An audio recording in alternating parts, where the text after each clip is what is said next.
marks in political science in CBSE board in March 2020. और अब I am going to start the series of political science for you all. आपको request है कि आप video and तक देखें और आपको वीडियो बहुत अच्छी लगेगी, क्योंकि अब हम सिर्फ समझेंगे नहीं बल्कि साथ ही साथ लर्न भी करते चलेंगे. So let's start our chapter, the very first chapter of the book, The Cold War Era. अब टाइटल के अंदर एक वर्ड आया है कोल्ड वॉर. कोल्ड वॉर का मतलब क्या होता है? Cold war means political tension जब जो है एग्जिस्ट कर रही है दो कंट्रीज के बीच में. जैसे इंडिया और पाकिस्तान के बीच में क्या होती है? पॉलिटिकल टेंशन होती है. पर इस पॉलिटिकल टेंशन की वजह से कोई वॉर नहीं हो रही, उसे बोलते हैं कोल्ड वॉर. ठीक है. अगर वॉर हो जाती है तो ये कोल्ड वॉर नहीं कहेंगे, उसे बोलेंगे हॉट वॉर. ठीक है. जब वॉर हो जाती है because of the political tension तब वो होती है हॉट वॉर, और जब नहीं होती है वॉर और सिचुएशन ऐसी बन रखी है कि अब हो जाएगी वॉर, इतनी प्रॉब्लम क्रिएट हो रखी है दो कंट्रीज के बीच में, तब बोलते हैं कोल्ड वॉर चल रही है. मतलब कि पॉलिटिकल टेंशन अपने हाईएस्ट लेवल पे पहुंच रखी है पर फिर भी वॉर नहीं हो रही. ठीक है. अब आपकी बुक का नाम है कंटेम्प्ररी वर्ल्ड पॉलिटिक्स. अब बुक का नाम भी समझते हैं. कंटेम्प्ररी वर्ल्ड पॉलिटिक्स का क्या मतलब है? 1991 से के बाद का जो टाइम पीरियड होता है उसे हम बोलते हैं कंटेम्प्ररी वर्ल्ड पॉलिटिक्स.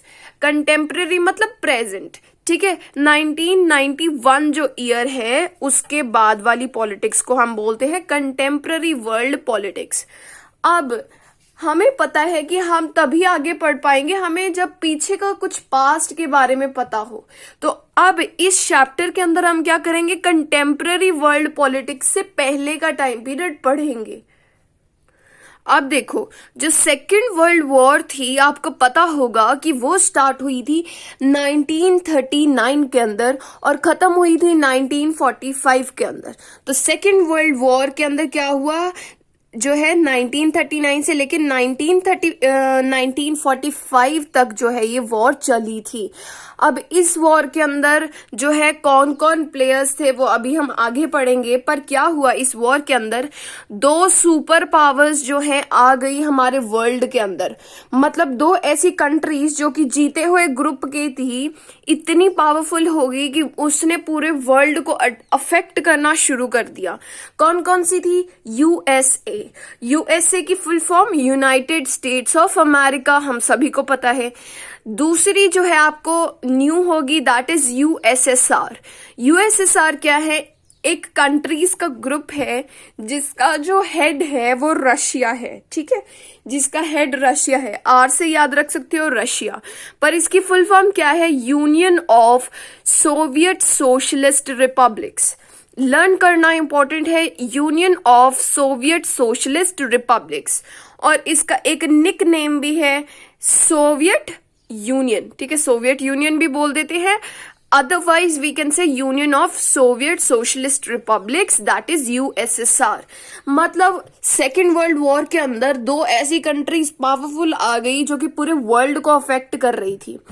अब क्या हुआ जब ये 1945 के अंदर ये वॉर खत्म हो गई, अब यहां से क्या शुरू हुआ? इन दोनों कंट्रीज के अंदर जो है पॉलिटिकल टेंशन क्रिएट होनी शुरू हो गई. इनके बीच में कंपटीशन रहता था किसके पास ज्यादा मिलिट्री है, किसके पास ज्यादा पावर है. तो इसकी वजह से जो है कोल्ड वॉर एरा का शुरुआत हो गया. मतलब इन दोनों कंट्रीज के अंदर जो है बहुत सी प्रॉब्लम्स होनी शुरू हो गई. तो मतलब कि 1945 से लेके 1990 तक जो है ये कोल्ड वॉर एरा चला. किसकी वजह से? यूएसए और यूएसएसआर की वजह से. अब हम मूव ऑन करते हैं हमारे फर्स्ट टॉपिक के ऊपर, that is Cuban missile crisis. अब क्यूबन मिसाइल क्राइसिस क्या है अब हम वो समझेंगे. अब देखो, जो यूएसए है आपको पता है हमारे किस साइड में है? वेस्ट पोर्शन में है. जो यूएसएसआर है मतलब जहां पे रशिया है और दूसरी कंट्रीज है वो हमारी ईस्टर्न साइड पे है. अब क्या हुआ कि यूएसए के पास बिल्कुल छोटा सा आइलैंड होता था और अभी भी होता है, उसका नाम है क्यूबा. ठीक है. क्यूबा जो आइलैंड है एक्चुअल में फ्रेंड था। देखो एक्चुअल में फ्रेंड था यूएसएसआर का, ठीक है। यूएसएसआर का फ्रेंड क्यों था? क्योंकि जो यूएसएसआर है वो इस क्यूबा को प्रोटेक्शन प्रोवाइड करता था। कैसे? By providing the diplomatic help and by providing the financial help. मतलब जो है ये पैसे देके जो है क्यूबा को सपोर्ट करता था यूएसएसआर। और डिप्लोमेटिक हेल्प का क्या मतलब है कि जब सारी कंट्रीज की रिलेशन के बारे में बात आती है, जब एक कंट्री जो है वीक ना हो उस टाइप से जब हेल्प की जाती है, तब उसे बोलते हैं डिप्लोमेटिक हेल्प करी जा रही है। तो डिप्लोमेटिक हेल्प और फाइनेंशियल हेल्प करी जा रही थी by the USSR to the for the Cuba, right. अब क्या हुआ, जो ये हमारा यूएस है वो बिल्कुल पास था क्यूबा के। अब यूएसएसआर के मन में एक टेंशन आई इसके लीडर्स के बारे में कि जो यूएस है वो क्या ना कर दे कि क्यूबा के जो प्रेसिडेंट हैं जिनका नाम है फाइडल कैस्ट्रो की गवर्नमेंट को हटा के क्यूबा को ओवरथ्रो ना कर ले, इसके ऊपर अटैक ना कर ले और अपना कंट्रोल यूएस ना एस्टैब्लिश कर दे। क्योंकि यूएसएसआर और यूएसए अभी दुश्मन है, क्यूबा और यूएसएसआर फ्रेंड है। तो यूएसएसआर को किसकी टेंशन होने लगी? क्यूबा की, कि ये यूएस से जो मेरा दुश्मन है वो कभी क्यूबा के ऊपर अटैक ना कर दे। तो अब क्या किया यूएसएसआर ने, क्यूबा को जो है रशियन बेस बनाने की कोशिश करी।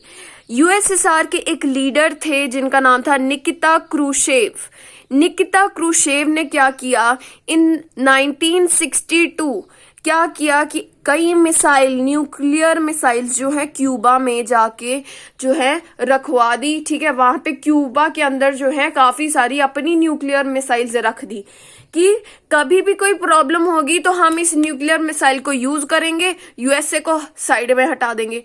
अब क्या हुआ, 3 हफ्ते बाद पता चलता है यूएस को इस बारे में। यूएसए की गवर्नमेंट के जो प्रेसिडेंट थे उनका नाम था जॉन एफ कैनेडी। 3 हफ्ते बाद जब इन्हें पता चला कि क्यूबा के अंदर न्यूक्लियर मिसाइल्स हैं यूएसएसआर की, सोवियत यूनियन की, तो उन्हें बहुत सी टेंशन होने लगी कि उन्हें था कि ये जो क्यूबा के अंदर मिसाइल्स हैं उसकी वजह से क्या हो रहा है, जितनी पहली सिटीज हमारी खतरे में थी इस यूएसएसआर की वजह से, अब उससे डबल सिटीज जो हैं वो खतरे में आ गई हैं क्योंकि ये न्यूक्लियर मिसाइल्स इतनी पास आ चुकी है। तो जॉन एफ कैनेडी ने जो है डिसीजन पास किया कि हम कोई वॉर नहीं करेंगे, पर यूएसएसआर को अपनी मिसाइल्स क्यूबा में से हटानी पड़ेंगी।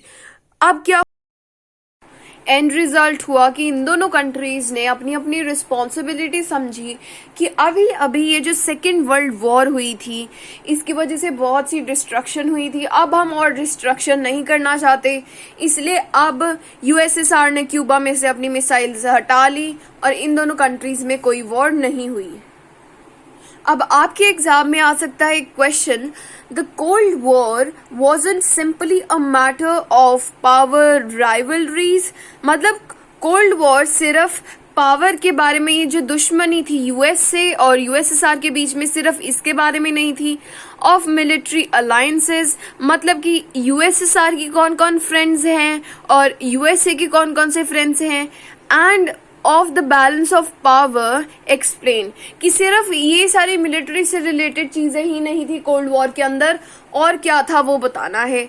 अब क्या था कि ये जो हमारी यूएसए और यूएसएसआर है इनके बीच में आइडियोलॉजिकल कॉन्फ्लिक्ट था। मतलब कि यूएसए और यूएसएसआर के अकॉर्डिंगली डिफरेंट जो है सिस्टम्स थे कि कैसे हम अपनी social, economic and political life को जो है ऑर्गेनाइज कर सकते हैं। जो यूएसए थी, आपको पता है वेस्ट में होता है यूएसए, उसे बोला जाता है वेस्टर्न अलायंस। मतलब यूएसए और यूएसए के सपोर्टर्स जो हैं उसे वेस्टर्न अलायंस बोला जाता है। यूएसएसआर ईस्ट में है, मतलब रशिया जो है ईस्ट में है, इसकी जो फ्रेंड कंट्रीज थी उन्हें बोलते हैं ईस्टर्न अलायंस।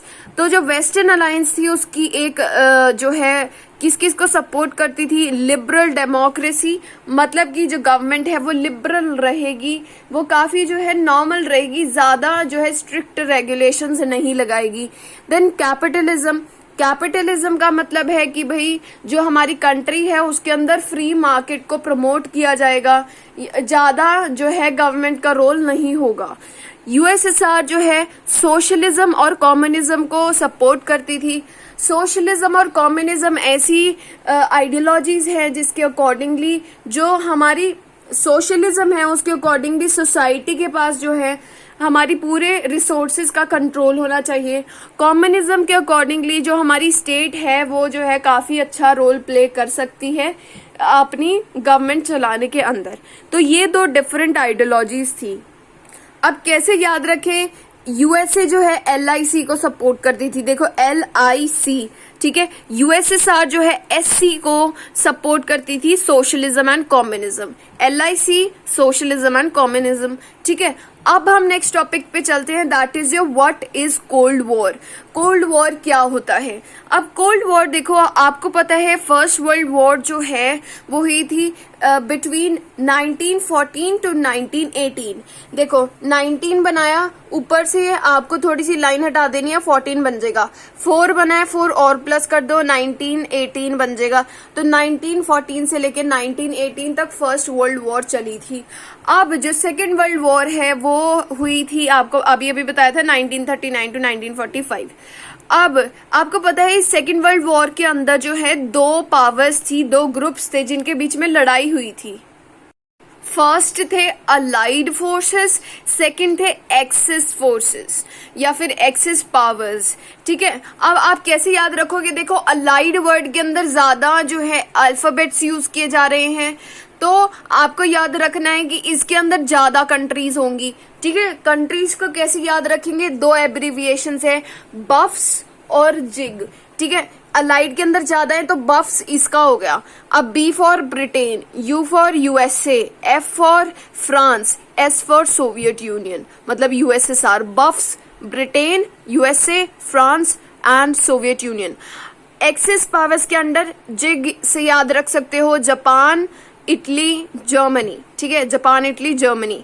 अब कौन हारा था? देखो ये 4 हैं तो मतलब ये जीते थे, ज्यादा जीतते हैं और कम हारते हैं, ठीक है। तो ऐसे याद रख लेना है कि अलाइड पावर्स जीती थी। अब अलाइड पावर्स के अंदर ये दोनों जो है थोड़ी वीक थी, इसकी वजह से अब जो यूएसए है हमारा और सोवियत यूनियन है ये दोनों पावरफुल होगी, ये तो हार ही गई, ठीक है। अब इन दोनों के बीच में जो है कंपटीशन शुरू हो गया सेकेंड वर्ल्ड वॉर के बाद, मतलब 1945 के बाद जो है कोल्ड वॉर जो है वो शुरू हो गई थी, ठीक है।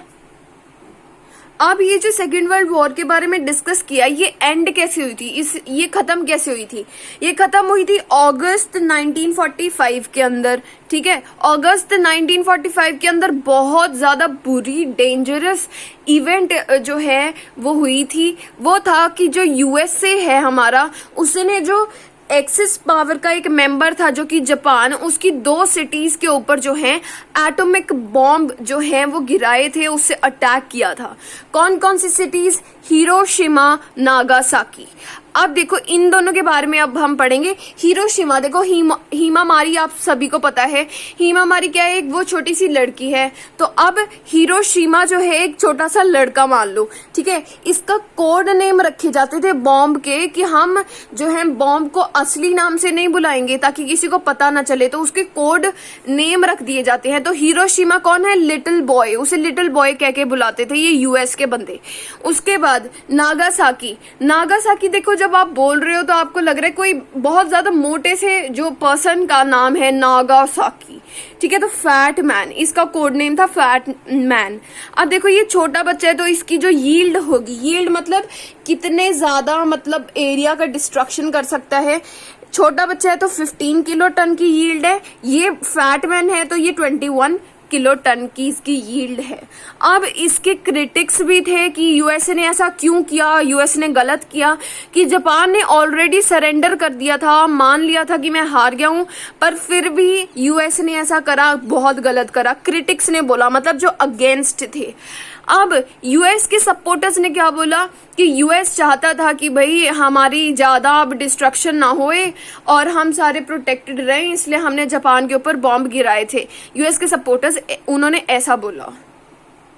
Now in the very first part we have done all this. आप रिवाइज करें और आई होप कि आपको सब कुछ क्लियर हुआ हो। Please subscribe to my channel अगर आपको और भी वीडियोस चाहिए, और please I request you all to share this video more and more with all of your friends, ताकि उन्हें भी बेस्ट नोट्स जो है मिल सके। Thank you so much.